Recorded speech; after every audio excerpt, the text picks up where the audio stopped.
if you have a great song, you've never had to do less work to get it heard by millions of people, which is really, really an amazing time to be alive. Unfortunately, they just get not as well compensated for it as they would have in the past. But what's interesting is most people don't do anything to call attention to themselves as it is. While there is a flood, I actually think what's really interesting is that when people do respond to a song, it has more mechanisms to spread fast than we've ever seen before, which is a great thing. This podcast is brought to you by Penji. Penji is a creative subscription service that gives you access to pre-vetted, agency-trained creatives from all over the world.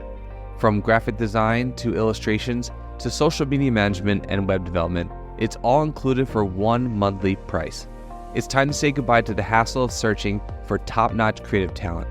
With Penji, you get quality and consistency delivered right to your inbox every day, carefully crafted for you by humans. So meet your new creative team today. Head over to penji.co for more and enter the coupon code located within the podcast show notes.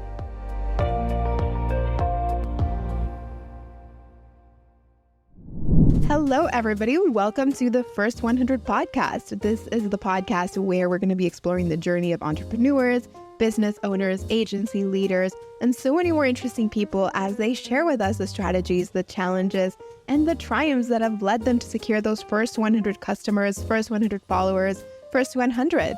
I'm your host, Daniela, and let's go check this out. And today I'm joined with a very special guest, Jesse Cannon.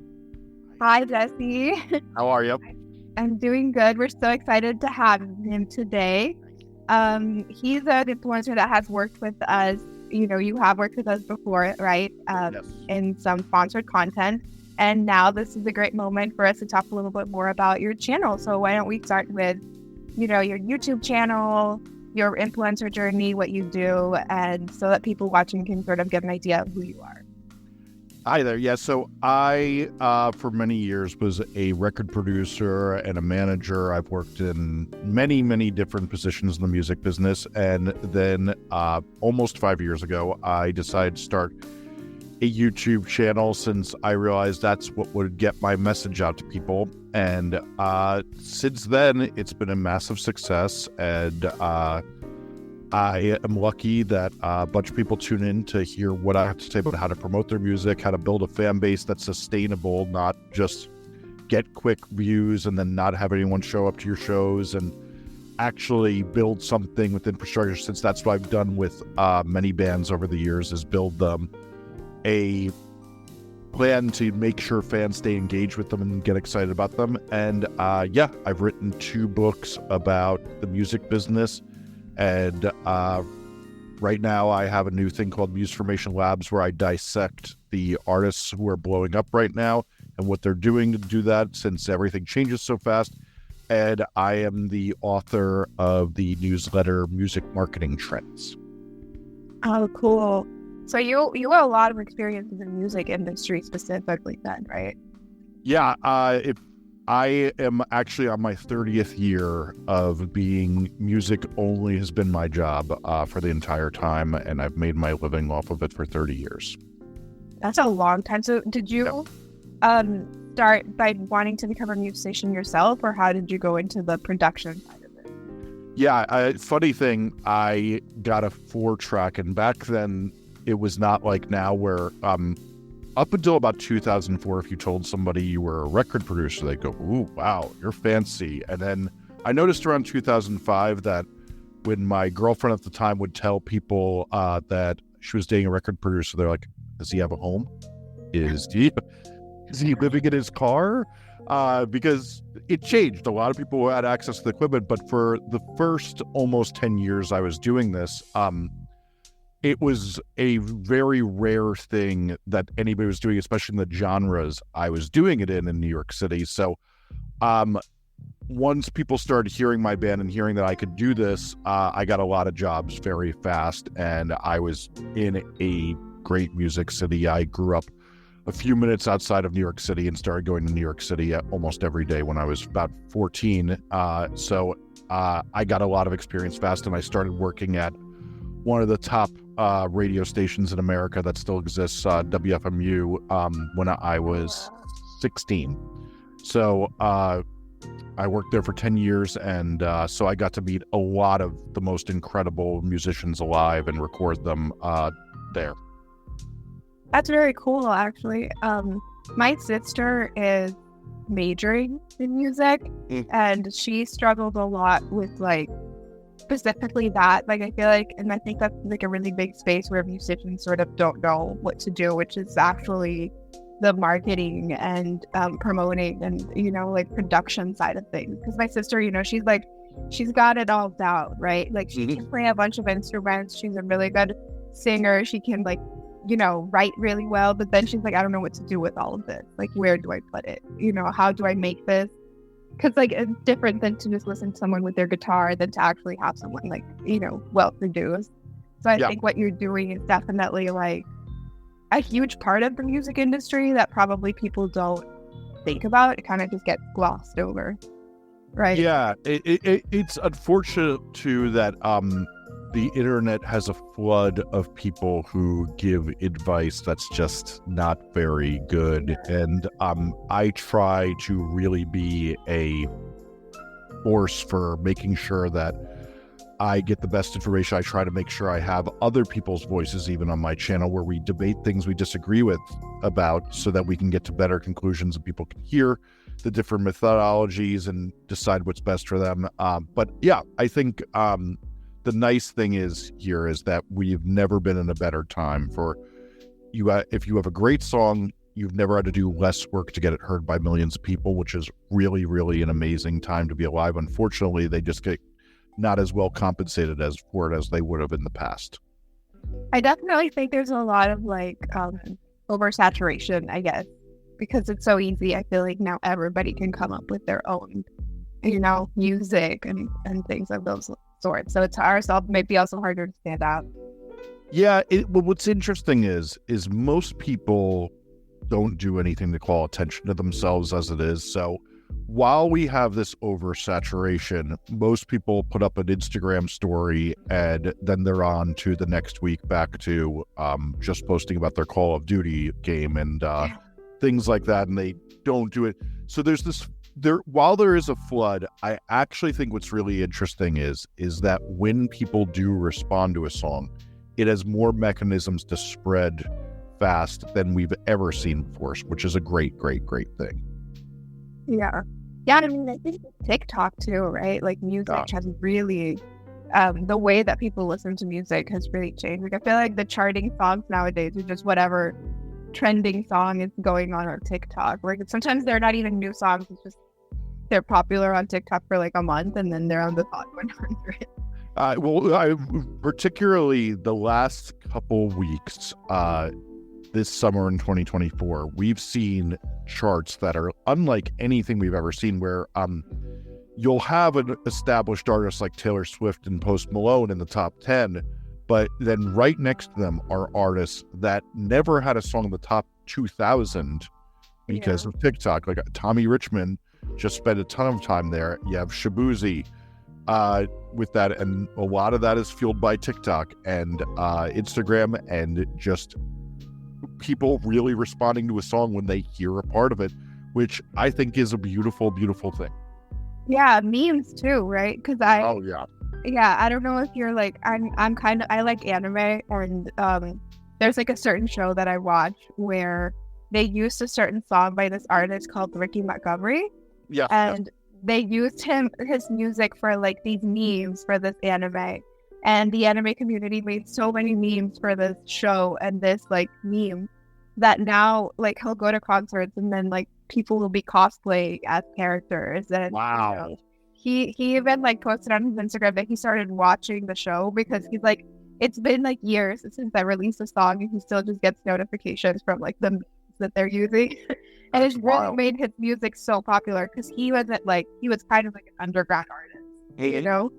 And to me, it's like insane, like how social media has just completely changed that. Because I feel like a few years back, that was just not the case at all. I mean, if I'm not, in 2004, I was really, really young, so I don't really remember like the situation, but I definitely don't think that this is how it was No, back in the day. 2004, what a lot of what was rising up then was there was blogs, and then people would put MP3s on those blogs, and then there was a site called the Hype Machine that came a few years later that would chart those songs, and then those songs would often, that would be stuff that would like lift up a group like, let's say, the Killers, who are still doing quite well today. But yeah, that was about the dawn of that era, and then that had continued up until about the MySpace era, and then we got streaming music after that, and then ever since then. But a lot of this has been determined by either Spotify's algorithm or playlists or TikTok strength, and I think that's a much better world for music that we're living in. Yeah. So how did you manage to sort of keep up with it? I mean, you've been in the industry for so long, and social media and streaming services have definitely really changed the game. So how did that affect, the way that you were doing your work, or how did you sort of learn that this is okay, I have to do it like this now, or, use these platforms, or I don't know. I'm lucky. I'm one of those people who kind of can't rest and has to study at all times. So I will get done with a 12-hour workday like yesterday, and I'll take a walk for a second, maybe walk the dog around somewhere, and then I come home, and last night's a great example of this. Is I get home at about 10:30, and I turn on YouTube, and then I look up and it's 3:30 in the morning, and I've been studying and taking notes on different things. I just love researching, being ahead of the curve, and in all honesty, and then I love sharing it, and it's a nice thing to be able to get, I work for a bunch of companies, and I work for a bunch of artists who keep me on payroll to tell them what's changing, what's going on. And I'm very, very, very lucky for that I've been able to do that. And what's nice is it also motivates me to keep doing this. So I don't know if it's always a chicken or the egg thing where I don't know which one came first, but I do have nights like last night, at least twice a week, where it's just like the information I'm learning keeps me so engrossed that I'm like, well, you're going to be a little tired tomorrow because you're so excited about what you're learning. Yeah, that sounds amazing. I mean, I think that's everybody's dream, to just be excited about their job, right? Like what they're doing, to be looking forward to the next thing. And that way it doesn't feel like work. Yeah, I'm very lucky. In about 2020, I really switched out of music production into doing marketing and podcasts full time, and I've been very lucky that I've always just been paid to learn about my passions and get compensated for it. And I'm very lucky that I have such great clients that I actually get listened to by the world. So it's really, really great. I'm very fortunate. So how did you decide to transition into social media? Obviously, you were not doing the influencer thing before. Why did you decide to go that route and start making YouTube videos and all of that?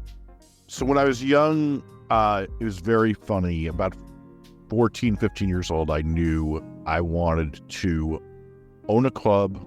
I wanted to be a record producer. I wanted to write a book, were three boxes I wanted to tick. So by the time I was 17, I worked in a club. And by the time I was 21, I realized that that's a horrible job that no one should ever want, because you're throwing a party every night and everyone's trashing the place, and it's a lot of stress. Whereas you can be doing much funner things to make money. So I gave up on that one, but I knew I wanted to write a book, and I wrote 2 books that I'm very, very proud of. But then after those 2 books were out, I wanted to be heard, and I became convinced, which I still am, which is if you want to be heard these days, you're not really going to get heard writing a book as well as you are than if you make long-form YouTube videos. The reach I have and the impact my ideas have had is far greater. One of the things people really underestimate about books is, it's really the only format that is considered modern, where a lot of people accumulate it and then never consume it. Books sit on shelves, books sit in Kindles and don't get read. Whereas YouTube videos, if you're making what's compelling, they get watched the second someone hears about them, or if not, they get saved to a watch later and probably gets watched at the right time. And it just became very clear to me that if I'm going to spread my ideas and get into better circles, because one of the other things I've always wanted to do is be around the best creators. One of the things I'm really lucky about is I work with a couple different groups who make some of my favorite music. Before I even start working with them, they've asked me to work with them. And that's a really awesome thing. I work with,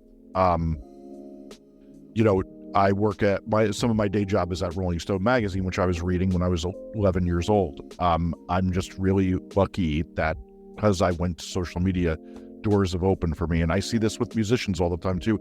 I just profiled for Muse Formation Labs, RJ Passon, who has a top 20 viral song. And he's working with some of the biggest artists in the world that he loves because people have heard him through going viral on TikTok. That's really nice. Yeah, I definitely think I've seen so many people who have had so many doors open to them by doing social media. I think the biggest thing is just sort of learning how to do it right. I think also, there's what we see, I think, an influx of people trying to become influencers because of what they see other people have been able to achieve through that. I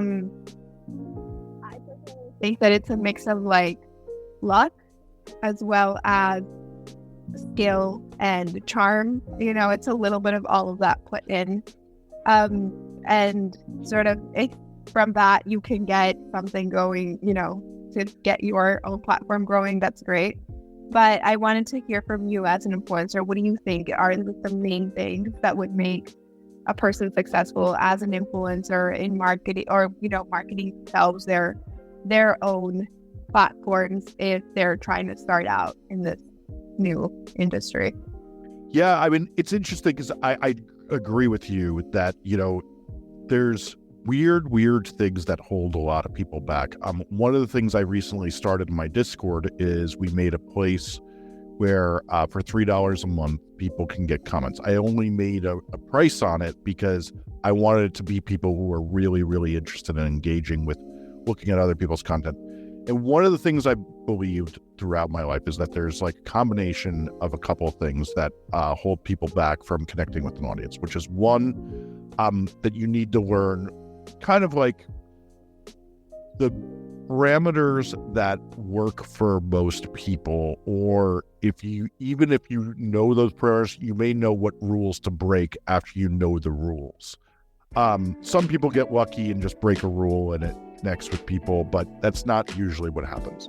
So what I mean by that is, for example, on TikTok, there's certain ways that if you structure, you have 10 sentences you're going to say, if you structure them in a certain way, it's going to get way more views than other things. You learn how to do hooks. You learn where to hide things. You learn to not say a conclusion sentence and chop that sentence off so that it goes right. It basically leaves people so it flips over as fast as possible. So with that too, the other X factor I think for a lot of people is a saying I really subscribe to is that everyone has a note on their back. The world can see, but you can't see it yourself. And sometimes you need to be told that. That's one of the reasons I made that community, is that, for example, I am a very fast talker, as some people may have noticed. I have had to learn to talk a good deal slower. This is me being chill, to be honest with you. I'm sure we've been seeing me sipping on some coffee. I drink 1 cup of coffee a day, and then after that, I am yapping as fast as I go. And to get my message across over and over again, people are like, I can't understand this guy, he talks too fast. And I had to learn, here's a teleprompter speed, here's a level of enunciation I do. So that was one of the notes on my back I had to learn and I had to acknowledge, and comments give you that. So I think a lot of it is, one, do you learn with the notes on your back? Do you do that? And then the third X factor is, there is so many people saying the same things. Do you learn enough to have insight that people haven't heard before? Most of the people I see getting massive social media followings are not saying the thing. There's 400 guys, I heard this term yesterday, that on the Zinternet were discussing the same 5 things about how to hustle and make money and all these things. They say it the exact same way. No one needs to hear it. They've heard it 1,000 times. But then there's about 10 people who can explain it better because they have more insight, they're better studied, and they just see more than other people. And that's who I think gets listened to these days. And you need to develop those skills to know how to say things and explain them effectively to people more so than others. Yeah, I agree. I think honestly, standing out is definitely a huge thing if you can say something that's different. Yeah. I feel like I see so many people giving the same advice, just kind of like paraphrasing what the other person already said. Yep. And it gets old, right? For you as a viewer, it gets boring because then you're just like, scroll next. Yep. I think also just people's attention spans, right? Like people have so much, like I feel like the attention span has gotten, shorter. So it's also just kind of like you need to keep it upbeat, interesting for people to want to be engaged. Yeah, talking fast can be a gift, and then there's talking too fast. One of the things I tell people all the time too is there's a rhythm to every corner of TikTok, and I'm convinced there's all sorts of different corners. So, and what I mean by a rhythm for that is that in a lot of genres, if you're dancing a little bit more excited to the song than the song actually is, that's going to get better views. Whereas in other genres, so a good example is there was this trend from this band Pine Grove, where the dance trend was actually being almost a little behind the beat.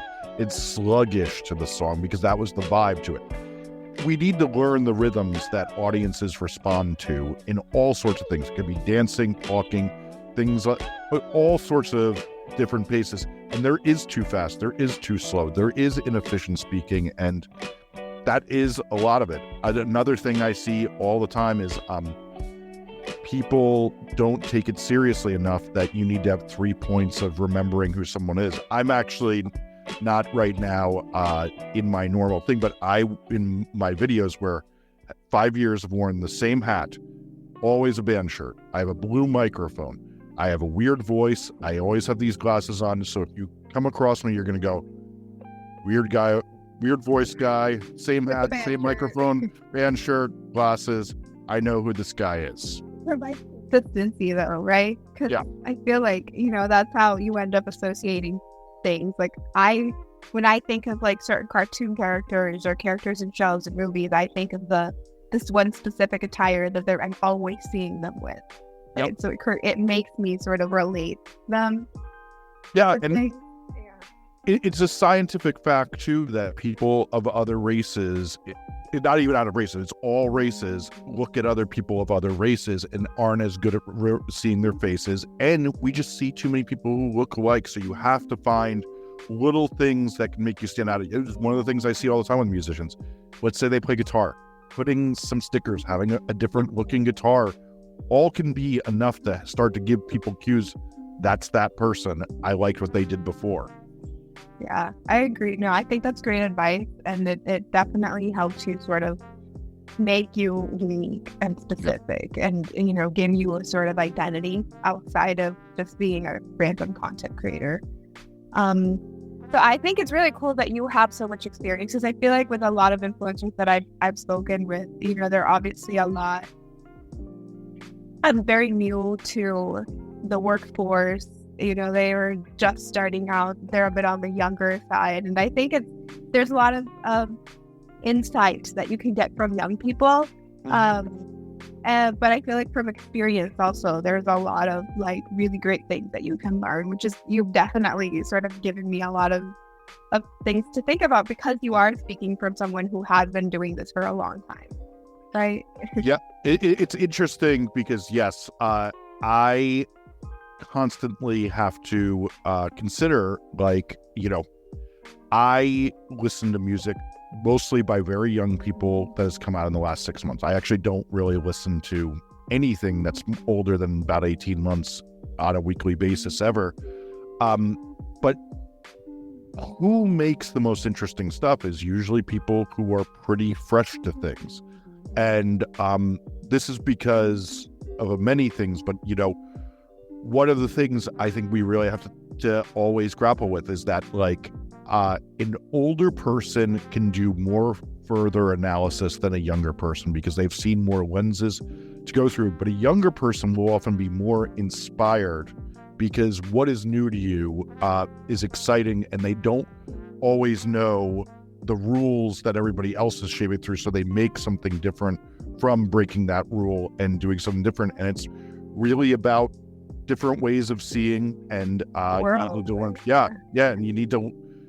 But both things are very, very valid. Yeah, I definitely think they're both very valid, and they both provide a different kind of value to something that you are consuming. I mean, there's wisdom in experience, and there's also freshness and youth and innocence. Yeah. It's what keeps me going is hearing young people's ideas. Yeah. Well, it's been great talking to you. I think it's been very, very interesting to hear everything that you have to say. Before we close off, I wanted to ask, is there anything that you want to talk about your audience with, that you would like to talk to our audience about, your show, anything that you would want to share, any interesting projects that you're working on?